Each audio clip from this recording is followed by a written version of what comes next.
Hey guys, in this tutorial, I'm going to show you how to convert a vertical video into a horizontal format in Premiere Pro. So let's get started.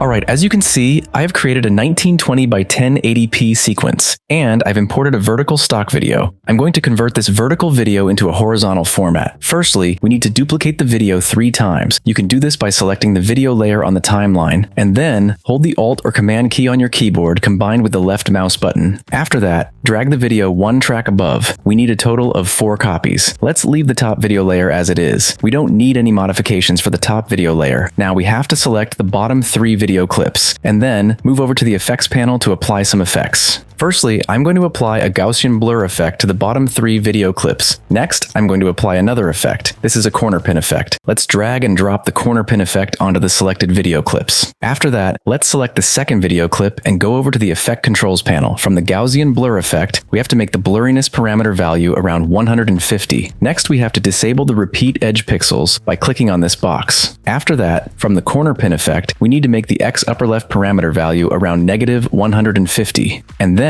we need to make the X upper right parameter value around 1230. Next, we have to make the X lower left parameter value around -150. And lastly, we need to make the X lower right parameter value around 1230. Alright, now you can see the changes on the program monitor. In the next step, we have to select the third video clip, and from the Gaussian blur effect, we have to make the blurriness parameter value around 200. Next, we have to disable the repeat edge pixels by clicking on this box. After that, from the corner pin effect, we need to make the X upper left parameter value around -500. And then, we need to make the X upper right parameter value around 1580. Next, we have to make the X lower left parameter value around -500. And lastly, we need to make the X lower right parameter value around 1580. In the last step, we have to select the bottom video clip, and from the Gaussian blur effect, we have to make the blurriness parameter value around 100. Next, we have to disable the repeat edge pixels by clicking on this box. After that, from the corner pin effect, we need to make the X upper left parameter value around -1400. And then, we need to make the Y upper left parameter value around -50. After that, we need to make the X upper right parameter value around 2480. Next, we need to make the Y upper right parameter value around -50. And then, we need to make the X lower left parameter value around -1400. After that, we need to make the Y lower left parameter value around 1970. Next, we need to make the X lower right parameter value around 2480. Lastly, we have to make the Y lower right parameter value around 1970. Alright, with these couple of steps, we have converted the vertical video into a horizontal format. In this way, you can convert a vertical video into a horizontal format in just a few simple steps inside Premiere Pro.